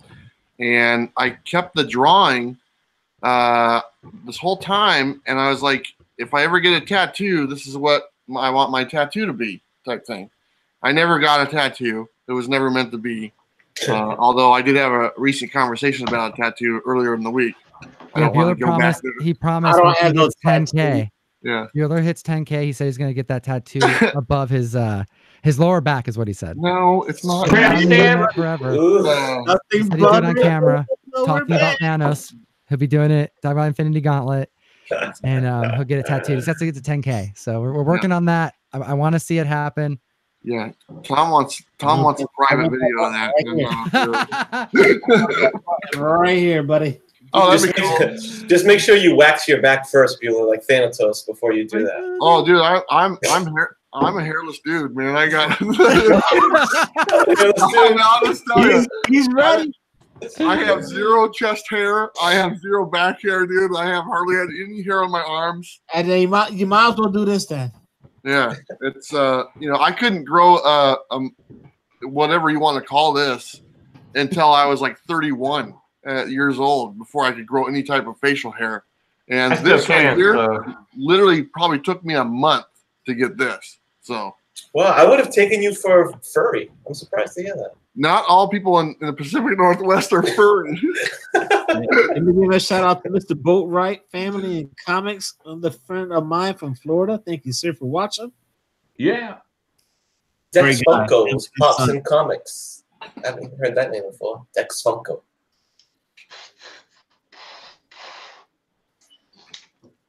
So, what's up, Rod? Where we at now? There you go. Here. Oh, the cat's there. There's nipples. There's the cat. This is the cat nipples. Sam's Tangled Web says that he has a lot of hair. What? He doesn't know. No, he Sam? says. What's going on, Sam? How do you know? No, Sam said himself. Oh, Sam himself. Sam has a lot of Peter's hair. like, how does he know? If he thinks I have a lot of hair, then me and Sam have to have a talk because he's been peeking. What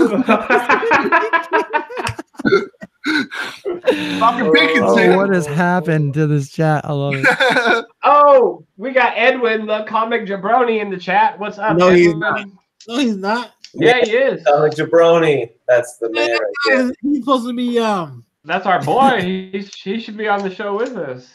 Well, he's at doing some Army some service. Yeah. Serving that country. Up in the Barbarian. Chat. What's up, Barbarian Kung Fu? Good to see you, buddy. Barbarian, man, he's pretty dope, man. I like when he's a good dude. Out there with the comics. Oh, that's cool. Edwin says he just made it home. Oh, and we should set him an invite then. How about that? Cool. Can I ask you guys a question before we? I mean, absolutely. I don't know how long we're going for, but I want to at least ask this question before. I want to know what you guys like because you all are collecting comics, so you guys are all on the hunt.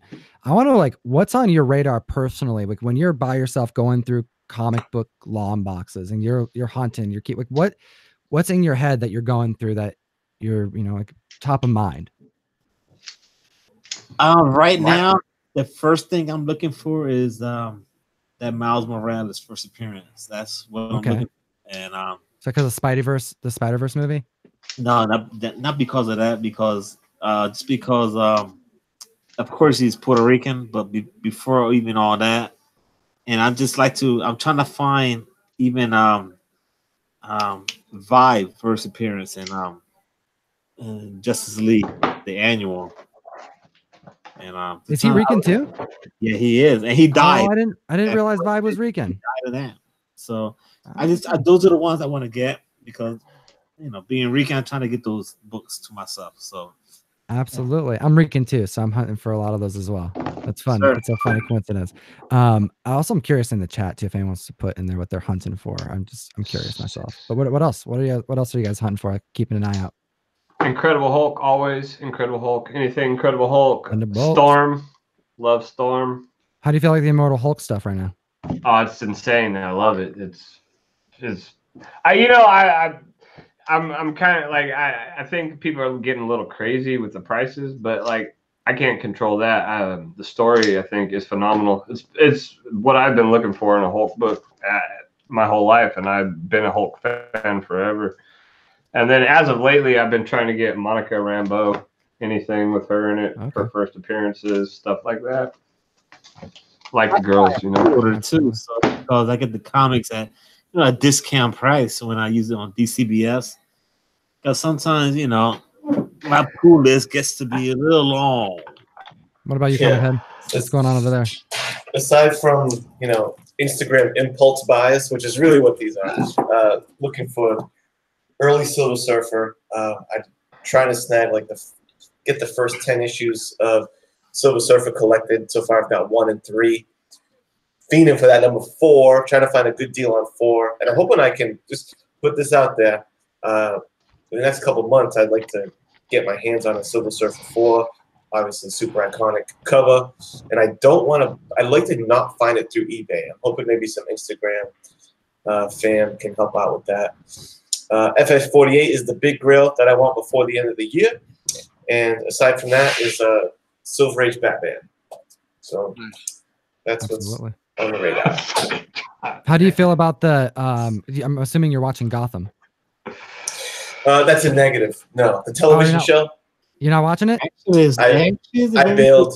Yeah, I bailed season 1 actually. Okay, so I think if you bailed season 1, I think this next season, which is the finale, you may want to jump in, and I think anybody may want to jump in because what they're doing is it's a 10-year into the future. So basically, anything you know about Gotham, throw it out. You're gonna get a rendition of the right before Batman becomes Batman, right before Bruce goes full Batman. Recasting? What was that? Are they recasting the Bruce Wayne character? I have no idea what they're doing, but it's based 10 years into the future. They promised at least 1 full episode where we have Batman in the whole episode, and they're promising classic Penguin. We got Joker looking sadistic, like scary looking, but better than any recent Joker in the last 5 years. And the kid from Shameless, right? Is he playing Joker in that series? Yeah, same kid, but it's he looks good though. He looks good as it. I will say that. There's leaked photos as of like the last week and a half, and it's post him getting the chemical spill. And it's 10 years into the future. So I don't know. I'm psyched to see classic Penguin and all these other characters that they've been kind of hinting at or that they kind of try to do a rendition of. I think 10 years is going to be like, all right, if we're just going to go balls to the wall and just make these characters look as legit as possible because they got one season left. And yeah, I'm all about that. Hey, real quick, I just want to give a big shout out to Capital JV Comics. If you guys don't know him, go check out his channel. He's got some great stuff out there. One of my good friends, and he just popped up in the chat. If you haven't checked his channel out, go check him out. He does some really awesome stuff. Good to see you, JB. I agree. JB from the Great North in Canada. Absolutely. Is that the kid that plays the Joker?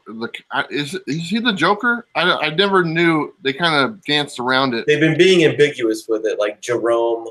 They were calling him by this name, Jerome, but it sounded like they were. I saw he had like a twin brother. Is one of them supposed to be the Joker now? I haven't watched it this season. Yeah, it's just been twist after twist about who it is, and yeah, but yeah, no, I'm psyched. I'm psyched for the new season, just to see some of these villains. I think Batman has the coolest villains. Yes, Spider-Man. Best Rogues Gallery. Yeah, Spider-Man. But Doc Ock is my favorite. Yeah, I mean, Kraven is one of my favorite villains of all time.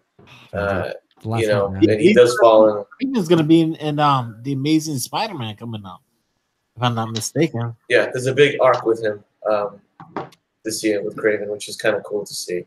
Yeah, that's number 16 came out. There you go. Kraven right there. Look at that, right on the cover. And it's Road to the Hunted. Yeah, the Hunted. Can you imagine like a really good Kraven movie? It would have to be scary. I would want to see a scary. So Buto's got the book, but he'll read it like 3 weeks later, probably, right? You're still busy. I listen to all my comics on tape. Yeah, I'm comics on tape. Yeah. Can you? Yeah, I agree. Scary Kraven movie. Can you imagine like a really dark Kraven Last Hunt storyline, and it just ends in like the way the book ends in a Kraven suicide? Like, no, I can't imagine that. Everyone knows it's like one of the best Spider-Man stories ever. Yeah. So, but can you imagine the how dark tone that would be? No, I can't. I can't even imagine them doing maybe that. Maybe a really yoked Gerard Butler or something. I got a quick question. Did you guys? Am I not mistaken? Did I just see a new Hellboy trailer? Yes. Yeah, man. Yeah. Well, I was like recently. Yeah, like just like the other day.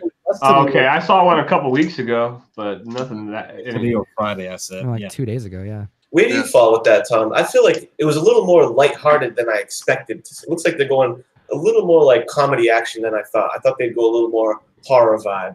Did you see the unedited version? Mm-mm. There's excuse me, the uncensored. There's an uncensored version of trailer 2 that you got to check out. I encourage everyone to check it out.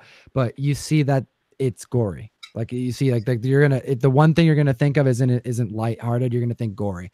Hellboy there's shots where he's throwing a sword right through Mignola, like Mignolaverse goodness, demonic looking creature's face. He's just. It's gonna be amazing. Yeah. This isn't gonna be a movie for kids, you know, and that's what I'm excited about.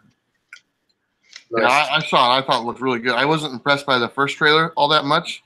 But I think I saw the second one, the unedited one that you're talking about, because it definitely was like, whoa, this. I still think the Hellboy character, the face looks kind of off, but the movie looks really good. I'm very excited for it. Yeah, he swears, and I don't know. I think it could be cool. I mean, it may not do well, but I'm a fan of pretty much anything Mila Jovovich does, so it's gonna be okay. I'm ready for that new Avengers movie.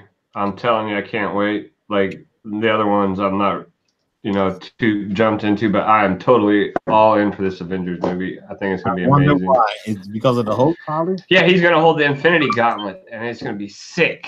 The Hulk, I heard that the Hulk is going to, there's a cameo of the Hulk in the Captain Marvel movie, Jeff. Oh, I hope not. I'm just kidding, buddy. That new Captain Marvel movie is gonna flop, I think. No, Marvel said they're already prepared for it to bomb and be just whack. Yeah, so they said the same thing about Venom, and Venom became one of the top grossing Marvel movies. But Venom, tons of them. I don't know. I really think it's gonna be like, I don't know. We may be wrong. I may be wrong. I gotta be careful with my predictions, but like it could be wrong, right? But I think it's gonna be bigger than anyone expects. I think it's probably not gonna bomb or flop. But I could see it not doing as well as are you the Avengers or anything. Why am I what? Holding that thing, your pliers in your hand. Because I can't sit still and I got to be doing something at all times. Yeah, I don't think you got a bad teeth you want to pull out. I do. You want to pull it out for me? No. I got one right now. I'm just waiting to go to the dentist. But anyway, I think it's very unlikely that Captain Marvel will bomb.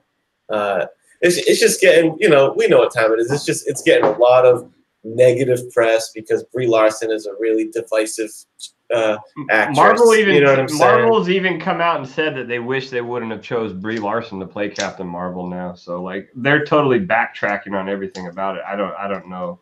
Yeah. They don't expect it to be great themselves. We got days away. I'm excited to find out what happens. I know this week. This week it'll be out. But the movie itself, I mean, shit. MCU has very rarely let me down. So, I think we're in for probably just a good old action movie. I think 90s action movie. That's gonna be kind of fun, right? Right. I think. Hey, John, I don't know if it's gonna be that huge. I mean, whatever it might be, but I've been watching a lot of people say that they don't think it's gonna be that huge. We'll see. Well, again, it's because of John said that's how you pop this with those. It is. I pop a lot of things with this. Oh my goodness. Well, I'm excited to find out. Apparently, the cat Gus is supposed to be the main reason to see this movie right now. Like he's supposed to steal the show. So didn't they change the name? His name was like Chewy or something like that before, wasn't it? Yeah, it was Chewy. Now it's gonna be called Gus, but it's definitely a Flurkin. It's an alien. Or is it Gus or Goose? I thought it was like a play on Top. I think it's a play on Top Gun. Yeah, I think it's a Top Gun thing. Maybe it's Goose. Yeah, that makes more sense. What's Top Gun? Maybe I said Gus in the top 10 video. No one commented on it. Sorry if I said it wrong. Maybe I think it is Goose. I think that makes way more sense than Gus. What is Gus? Gus was you ever see the show Psych? From that was a dope show. Dude, you're like the third person this week that I've heard shout out Psych. Psych was a great show, man. Huh. I love that show. Psych and Monk. Monk, Tony Shalhoub, dude, that show was brilliant, man. He'd be like looking at the stuff, figuring it all out. Yeah, that's an underrated show, man. Yeah, both of those great shows. Heck yeah, and then you got Burn Notice, which is in Florida. I've started to watch that. Actually, I think the first season. Anyways, actually, it's really good too. I just watch it because Bruce Campbell's in it. There you go, Bruce Campbell. He's so dope. See, bringing it all back. And there's a Army of Darkness comic books, and we're talking about comics. That's how we do it here. Yeah. Army of Darkness versus Bubba Hotep. I think that just came out. That's right. It's recent. Cool. Yeah, Bueller knows all the new comic books. He's up on it. Whether I want to or not. I want you to do my key collector picks from now on. I'm so tempted to be like, Bueller, what do you think is cool? What cover did you look at 10 times today? Jesus. I don't have to watch your video at twice speed twice. Elvira, Mistress of the Dark, #4. It's always Elvira. Wow. You think Nick will get mad if I just pick Elvira comics every time? Like, what do you think is gonna be hot? Cover. I don't know, man. This cover looks really good every time. It's only racy covers. Like it's all the cosplay covers. It's only cosplay covers. Tom only thinks cosplay covers is gonna be hot this week. You know what's crazy is normally cosplay covers get the old pass from your boy Comic Head, but I saw a pretty cool one. The one that I was like, hey, that's actually a good cover because it was just a good photo. Red Sonja has a cosplay cover coming up. Yeah, and it's legit because it's not like a big close up of the chick. She's kind of in the back, and I don't know if they caught. I mean, it must be Photoshop or something, but she's like surrounded by birds in the sky above her, and it's one of the more artistic cosplay covers I've seen. It's pretty cool because those who do the cosplay for that's actually one on my pull list. Amy Chu's killing it on that run. But Red Sonja, they do cosplay covers, and a lot of those cosplayers are on Instagram. And Red Sonja official, if you follow them, they'll repost comic books, and they also like rope in the cosplayers that have to do with the comic. And there's like that whole community. And Red Sonja is like right next to Conan, so it's like, boom. It's a good community. I like the concept. I'm not mad at the concept of cosplay covers. I would like them to go more towards that direction of maybe, doing, I don't know, maybe a little more, maybe some Photoshop action. Airbrush? Yeah, no, not so much on the models, but like, she was surrounded by birds and stuff, which I would think that's a post thing. Yeah, absolutely. Stuff like that instead of like those like those classic Stan Lee covers where he's like in it. It's like this is the comic cover. Yeah, because they kind of just look like they pulled some of those covers just off their IG page and like, hey, here's a picture of a person. But I'm a fan of the Vampirella cosplay covers. Wow. Yeah. Vampirella, she don't wear much. That's all right with me. Dude, she's still killing it, man. You follow her on IG. She's hustling hard. You see pictures of her, in full Elvira getup still like every day. Yeah. She's good stuff. It's really good stuff. That's my picks, Tom. Go ahead and give those any cosplay covers by Dynamite. That's my pick of the week. Is that your pick of the week? Okay. Any cosplay covers. Viewer's pick is always these ones. Yeah. Awesome. I'm trying to think of a question here to ask you guys. And two of the best covers of the year, I think, came out last week, by the way. I think it's a fair statement considering it's only, we're only 2 months in, so I don't think it's that bold of a statement. But these two covers, man, I couldn't choose between which one I liked better. Yeah. I Wonder Woman's got to take the cake for me. That's a good one. Yeah, I love anything Art. He's awesome, I think. I'll take the man with you. Seeing Superman with a space backdrop, I like seeing Supes in space. I just got that last night in my pre-order, so that's I have to accept that one. Yeah. Yeah, I missed out on the Superman one, but I did get the Wonder Woman. But there's a cover next week. That's really cool. I'm forgetting what it is. Jeez. It's on your sneak peeks though, right? Yeah, it's on my sneak peek, and I'm trying to.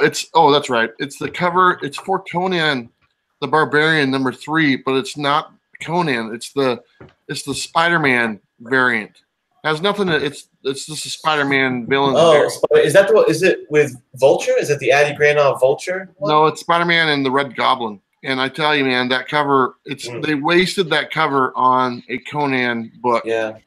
It should have been a cover on a Spider-Man book. Yeah, keep an eye. That's a good one to be scouting for right there because no one's expecting it. There's a lot of people who have dropped off on Conan. I mean, issue 3. A lot of people read 1, even less 2. 3 is going to be low print. This is like a recipe for a book we're going to be talking about in 6 months. I mean, if you get a good opportunity to snag it, it looks awesome. Like you just said it. It's one of those ones where it's like it makes you stop. If it makes you stop, then it's one you want to keep an eye out for. And we get a couple of Rob Liefeld covers next week too, so that's pretty exciting. Yeah. Oh, it's a Mark Brooks variant. Oh, nice. Yeah. I agree with you, Bueller. Variants are cool, but like keep it to something that has to do with the story, right? Like I don't want somebody who's not having anything to do with the story on the cover of my comic book. Well, I mean, the thing that I run into a problem because they do that quite a bit where they put other characters on covers. Okay, yeah, but they're at least in the same universe. Spider-Man is not in the same universe as Conan the Barbarian, as far as I know. And well, not yet, right? That's where it's kind of like that's kind of weird, But if like they put a Spider-Man cover on a Fantastic Four book, that's still kind of weird. But I get it because they've interacted. There's some. It's just pushing more stuff. I don't care. Like Immortal. Like if you give me an Immortal Hulk book with Uncanny X-Men on it, like I don't want it. I want an Immortal Hulk book with the Immortal Hulk on it. Yeah. I mean, if it was the A cover, I'd have a beef with it, But if it's like, hey, you want to make a C or D cover variant, I mean, because you want to have. Because you want to get more money out of us, that's what bugs me. I think that's pretty much it. I think they pretty much put that cover on that book because they saw the sales drop a little bit. So they put that cover on that because they could have put that cover on any one of their books. You know, yeah, I agree, because they're doing it on all their books that are coming out. They're doing Marvel or a Spider-Man villain variants type thing. Yeah. But they took that one, which is just like I said, it's awesome, and they stuck it on the Conan book because probably just to drive up the sales for that book because it's dropping off a little bit. But I mean, some of these prices on these books are, they're kind of high. I mean, even the Walmart specials are $4.99, even though they're 100 pages or whatever. That's kind of pricey, though. I mean, yeah, well, $10 for like the Uncanny X-Men #1, $10 for Detective Comics 1000. I mean, I'm getting one copy of it still, but it is getting a little pricey for sure. Hey guys, I gotta tell you, I'm really getting hungry. Yeah, right. I think we're all gonna get hungry here too. I agree, man. It's almost time for a bathroom break and everything. All right, guys. So I guess we'll just end it. And hey, I just want to say thank you to all you guys, man. Jeffrey, you're the man to started this whole thing, and I'm just a guy. Man, you open the doors, and we got Buter here. We got just a guy and just a Rican. Is that what I'm hearing? Just some Rican and yo, come ahead, Kenny. Yo, you the homie, bro. Thank you, sir. And thanks everybody. I appreciate you guys, and thank you for absolutely. everything. Thank you. That was I appreciate coming on, man. I had fun. Yeah, man. Thanks for the invite, and I appreciate the support. I mean, we've been doing this for a year, and our channels are growing, but I remember all the peeps who helped get our channels to where they are because you're the community. Every one of you, I watch all you guys' stuff, and I see you on Instagram. I appreciate you reaching out and asking me to join. And yeah, would be happy to come back and do it again anytime. All right, guys. Thank you so much, and thank you everybody in the chat for joining us. We love you guys. Appreciate it. Thanks everybody. It's good seeing everyone. Have a good Saturday. Good weekend. Good night.